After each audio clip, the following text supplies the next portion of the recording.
ABC News is getting a lot of backlash after it announced a settlement with President elect Donald Trump in the defamation lawsuit.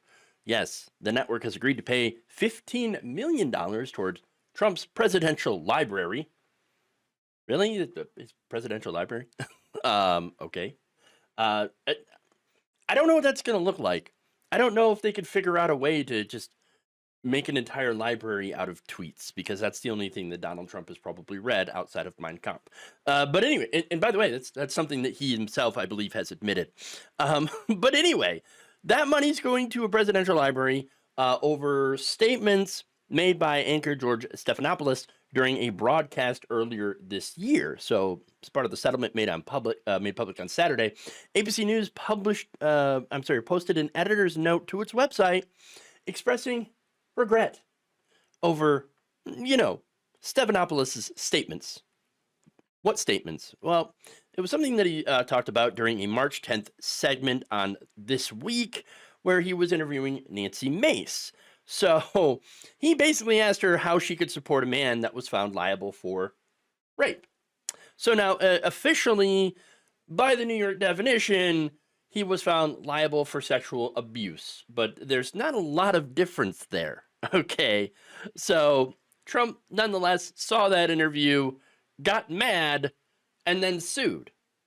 ABC News decided before depositions were to begin, with both Trump and Stephanopoulos sitting down for depositions. ABC News is like, we fold, we give, surrender. Wait, here's our white flag, okay? We've given up. Oh, great. Now, in addition to the $15 million settlement, the network also agreed to pay $1 million in legal fees towards Trump's attorney.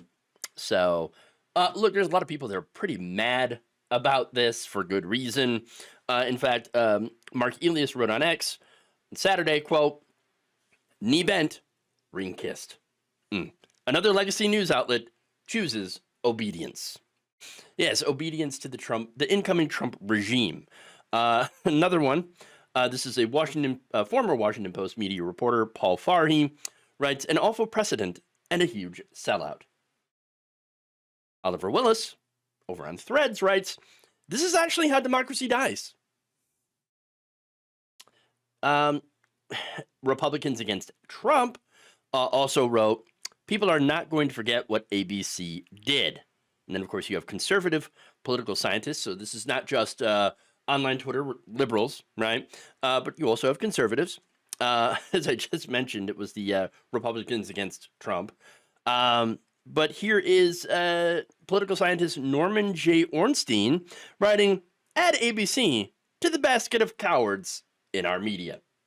Getting back to lefty criticism, human rights lawyer Kasim Rashid said this, quote, this is the cowardice of legacy media out to make profit rather than uphold principle. The ongoing failure of legacy media is a stark reminder that independent and independently funded voices are now more critical than ever.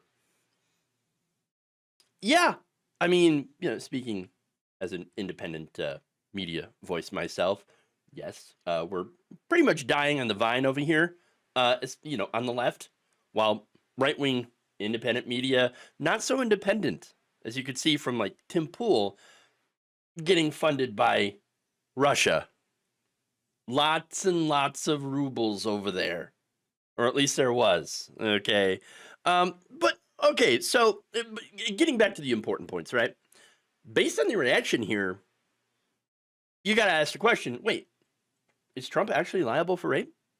Or is it not? Are they lying about it? Well, no, Mega's gonna say, they're lying, fake news.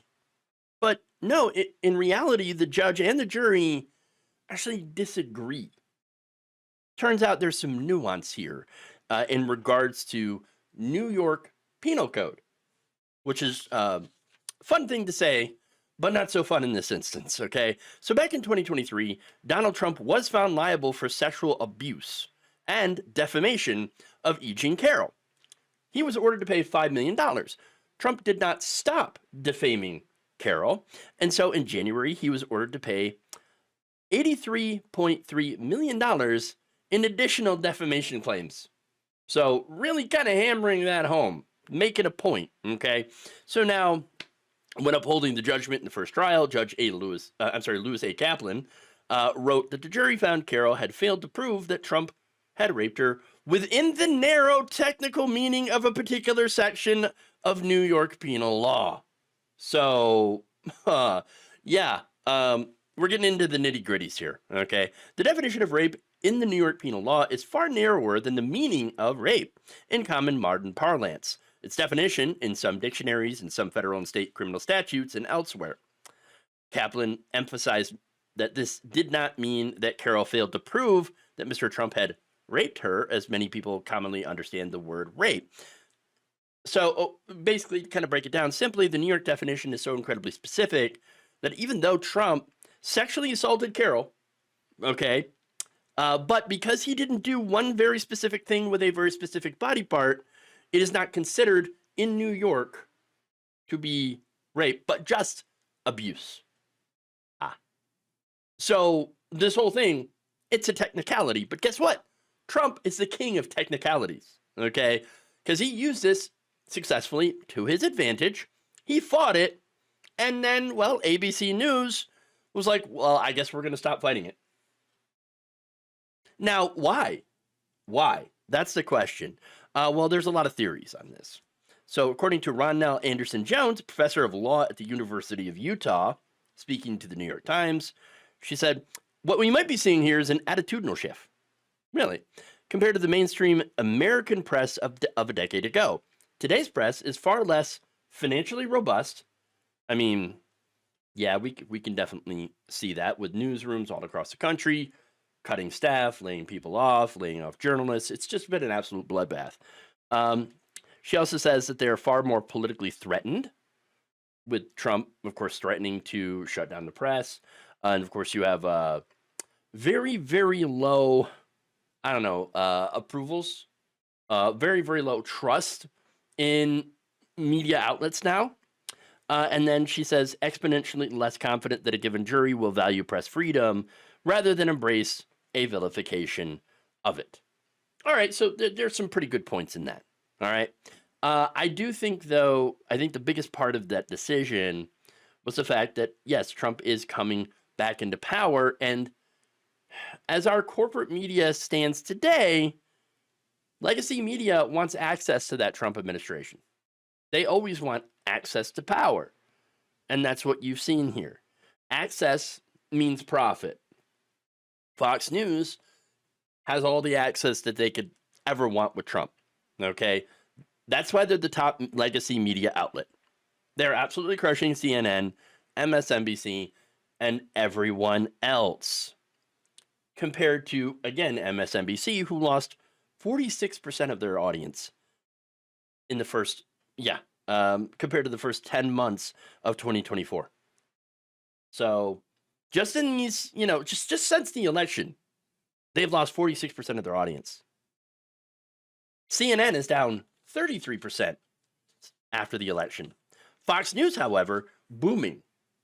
They've captured a 70% share of the cable news audience in the weeks since the president-elect won another term in the White House. That is the largest increase in its history.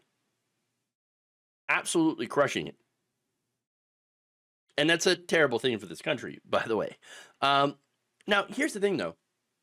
So a lot of people might look at that and be like, aha, they're coming over to the truth. They're watching Fox News because Fox News is real news. No, it's not. MSNBC viewers are not suddenly becoming Republicans. All right. And by the way, it's MSNBC hosts, funny enough, a lot of them are Republicans, like Morning Joe, or former Republicans at least. No, it turns out that a lot of the people tuning out right now, they're just tuning out of news altogether. Like they're like, that's it. I'm done. I'm gonna go. I'm depressed. I'm angry. I'm gonna go watch something else.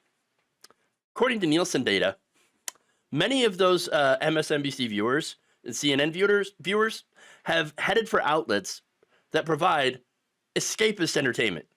like the Hallmark Channel. Oh, great. So, like, you know what? I'm noping out of here. This sucks. I'm gone. I'm gonna go watch some Hallmark. Maybe get some of my sanity back. On the one hand, I don't really blame them. But at the same time, like, why were you watching MSNBC in the first place? Why were you watching people like Morning Joe in the first place? I think that's part of the problem. Again, because you have, these different worlds, and you have these different media ecosystems that are, echo chamber, especially over on the Fox News side, super echo chamber. But then on legacy media, you have basically the establishment, and there really is no left perspective here. So what you're getting is, super right wing versus kind of right wing. Not really a whole lot of choice there. But again, the result, legacy media, it's in the dumps. And now they're just giving in to Donald Trump in the hopes that they're going to get some access and win back some viewers, or maybe win some new viewers. I don't think that's going to work based on the reaction to people like Morning Joe, who lost a lot of their audience members as well, as a result of kowtowing to Donald Trump, going to Mar-a-Lago, etc. So, at the end of the day, I think what we're starting to see is, as a result of legacy media giving up on them, people are giving up on legacy media. Thank you for watching. If you enjoyed this video, please like, share, subscribe, hit the bell icon in order to get notified whenever a new video is released. And if you want to support independent, progressive media through this difficult time where it seems like everybody is shutting down, you can become a member on our YouTube page, you can become a subscriber on Facebook, or you can go to my Patreon. It's patreon.com/Jeff Waldorf. Thank you.